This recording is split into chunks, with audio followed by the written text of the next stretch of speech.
நான் ஒரு அரசியல்வாதி. என்ன பத்தி தெரியாதவங்க இந்த ஸ்டேட்ல யாருமே இருக்க முடியாது. ஏன்னா என் பேர் அடிக்கடி பேப்பர்ல வந்துட்டு இருக்கு. டிவில வேற என் ஃபிகரை எக்ஸ்போஸ் பண்ணிட்டே இருக்காங்க. நம்மள நாமே அறிமுகப்படுத்திக்கிறதானே நாகரிகம். தமிழக வெற்றி கழக மாநாட்டில் ராகுல், சந்திரபாபு நாயுடு ஆகியோர் பங்கேற்க உள்ளதாக வெளியாகியுள்ள தகவல் அரசியல் களத்தை சூடாக்கியுள்ளது. எனக்கு வருத்தம்பா, எனக்கு ரொம்ப வருத்தம். இத்தனை நாள் என் கூட பழகிட்டு இப்படி பண்றீங்க, அசிங்கமா இருக்குடா. வரும் செப்டம்பர் 23ஆம் தேதி விழுப்புரம் மாவட்டம் விக்கிரவாண்டியில் விஜயின் தமிழக வெற்றி கழக மாநாடு நடைபெறவிருக்கிறது. அட பாவிங்களா, எல்லாருமா சேர்ந்து என்ன ஏமாத்திட்டீங்களாடா? இது ஏன்டா எனக்கு முன்னாடியே சொல்லல? தமிழக அரசியல் களமே பெரிதும் உற்று நோக்கி கொண்டிருக்கும் இந்த மாநாட்டில் யார் யார் பங்கேற்க போகிறார்கள் என்ற பெரும் எதிர்பார்ப்பு நிலவி வருகிறது. யார் என்று தெரிகிறதா? இவன் தீ என்று புரிகிறதா?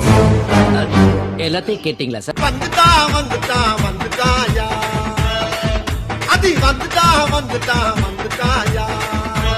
குறிப்பாக திமுக, அதிமுக, பாஜக உள்ளிட்ட கட்சிகளை சேர்ந்த மூத்த முன்னாள் அமைச்சர்கள், நிர்வாகிகள் சிலரும், திரைத்துறையை சார்ந்த முக்கிய நடிகர்களும் இந்த மாநாட்டின் போது தமிழக வெற்றி கழகத்தில் ஐக்கியமாவார்கள் என்று கூறப்பட்டு வரும் நிலையில் தற்போது பரபரப்பான ஒரு தகவல் வெளியாகியுள்ளது. நடத்துற ஆபரேஷன் உரிமைக்கும் உறவுக்கு நடக்கிற உச்சக்கட்ட ஆபரேஷன். இதுல நாம எடுத்து வைக்கிற ஒவ்வொரு ஸ்டெப்பும் நிதானமா ஜாக்கிரதையா இருக்கணும். ஓகேவா? எப்படி மக்கள் நீதி மையம் மதுரையில் தொடங்கும் போது கமலஹாசன் டெல்லி முதல்வர் அரவிந்த் கெஜ்ரிவாலை அழைத்து வந்து மாநாட்டில் பங்கேற்க வைத்தாரோ அதே பாணியில் விஜய்க்கு நெருக்கமாக உள்ள மாநில முதல்வர்களை அழைத்து வந்து விக்கிரவாண்டி மாநாட்டில் பங்கேற்க வைக்க விஜய் தரப்பு கடுமையான முயற்சிகளை மேற்கொண்டு வருகிறது. வெரி குட், நல்ல ஐடியாவா இருக்கே. குறிப்பாக ஆந்திர முதல்வர் சந்திரபாபு நாயுடுவிடம் இது குறித்து ஏற்கனவே பேசப்பட்டுள்ளது. ஆனால் அங்கு மழை வெள்ள பாதிப்பு கடுமையாக இருப்பதால் இந்த சூழலில் களப்பணியாற்றுவதை விடுத்து சந்திரபாபு நாயுடு விஜய் மாநாட்டிற்கு வருவாரா என்ற கேள்வி எழுந்துள்ளது. சொல்றாரு கேட்டுங்க. இருங்க இருங்க இருங்க இருங்க இருங்க சொல்றா சொல்றேன். என்னடா விளையாட்டு காமிச்சிட்டு அடிச்சா சிலுவா கிழிஞ்சு சொன்னாங்க. ஆனால் விஜயின் அரசியல் பயண தொடக்க மாநாடு என்பதால் அவர் நிச்சயம் வருவார் என்று விஜய் தரப்பு நினைக்கிறது. எங்க இருந்து வந்திருக்கான்? சத்தியமா 25 வருஷத்துக்கு முன்னாடி என்னையே நான் பார்த்த மாதிரி இருக்கு. அதே மாதிரி கேரள முதல்வர் பினராயி விஜயன், தெலுங்கானா முதல்வர் ரேவந்த் ரெட்டி, கர்நாடக துணை முதல்வர் TK சிவகுமார் உள்ளிட்டோரையும் அழைக்க விஜய் தரப்பிலிருந்து திட்டமிட்டுள்ளதாக தெரிகிறது.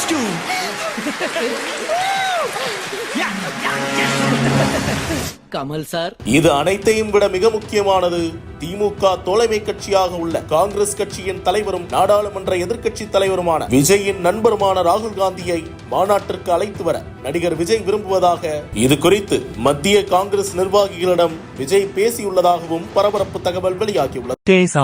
உன் வாழ்க்கை முடிஞ்சு போச்சு, இனி உனக்கு தந்திதாண்டா.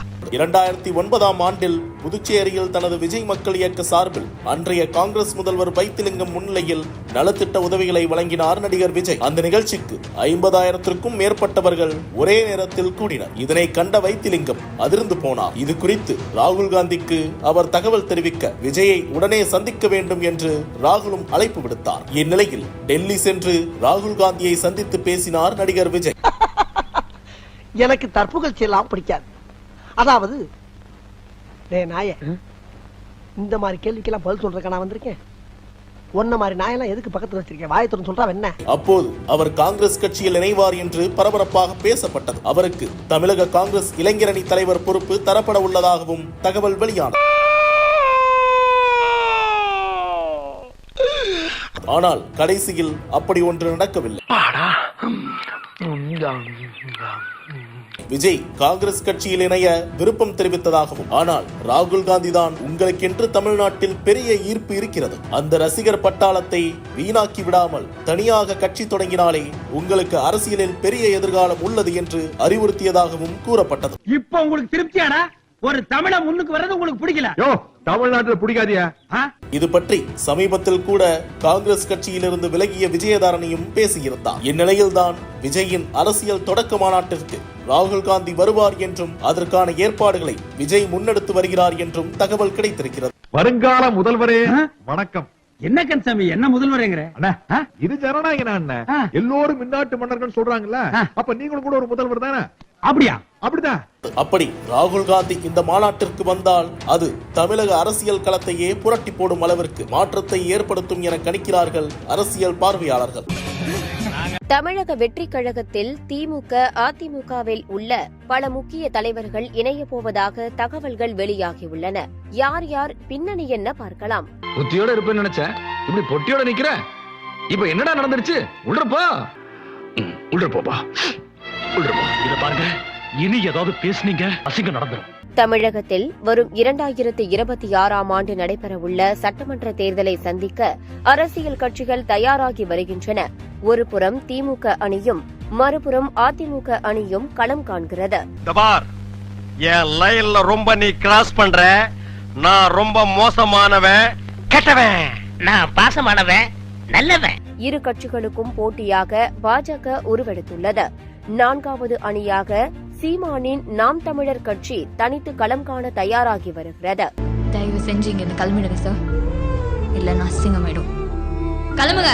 இந்த நிலையில் தமிழக வெற்றி கழகம் என்ற பெயரில் நடிகர் விஜய் தொடங்கியுள்ள புதிய கட்சி 2026ஆம் ஆண்டு நடைபெறவுள்ள சட்டமன்ற தேர்தலை சந்திக்க தயாராகி வருகிறது. பெரிய ராஜதந்திரி பாணி.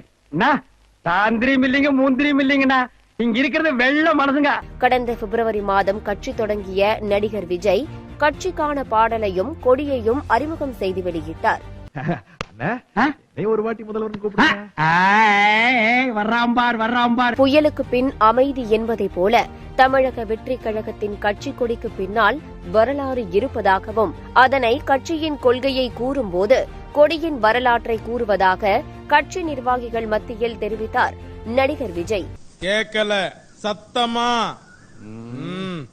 நிர்வாகிகளும் அதனை எதிர்பார்த்து காத்திருக்கின்றனர். தமிழக வெற்றி கழகத்தின் முதல் மாநாடு வரும் 23ஆம் தேதி விக்கிரவாண்டியில் நடைபெறவுள்ளது. மாநாட்டிற்கு பிறகு விஜய் தீவிர அரசியலில் ஈடுபடவும் திட்டமிட்டுள்ளார். இந்த சூழலில் தமிழகத்தில் உள்ள பல முக்கிய அரசியல் கட்சி தலைவர்கள் தமிழக வெற்றி கழகத்தில் இணைவதற்கு முயற்சி செய்து வருவதாக தகவல்கள் வெளியாகியுள்ளன. இவங்க எல்லாம் ஒரு பெரிய மனுஷனுங்க, இவங்களுக்கு எல்லாம் ஒரு பேட்டு கோட்டு. அதே சமயம் திமுக, அதிமுக மற்றும் தேசிய கட்சிகளில் பணியாற்றி அனுபவம் உள்ளவர்கள், அக்கட்சியின் மீது அதிருப்தியில் உள்ளவர்கள் என அனைவரையும் இணைப்பதற்கான நடவடிக்கையில் தமிழக வெற்றி கழகம் முனைப்பு காட்டி வருவதாக தகவல்கள் வெளியாகியுள்ளன. நம்ம யாருன்றது முக்கியம் இல்ல, நம்மளால என்ன முடியும்ன்றதுதான் முக்கியம். டெல்டா மாவட்டத்தை சேர்ந்த முன்னாள் மத்திய அமைச்சர், ராமநாதபுரம் மாவட்டத்தை சேர்ந்த முன்னாள் அமைச்சரின் வாரிசு, முன்னாள் பெண் எம்பி மற்றும் கன்னியாகுமரியை சேர்ந்த முன்னாள் அமைச்சர் என பலரும் தமிழக வெற்றி கழகத்தில் இணைய ஒப்புக்கொண்டுள்ளனர் என்ற தகவலும் வெளியாகியுள்ளது. ஏப்பா நீ அதிர்ச்சி ஆகுற? என்னப்பா வேமா சொல்ல, பதறு இருக்கு. ஏன்?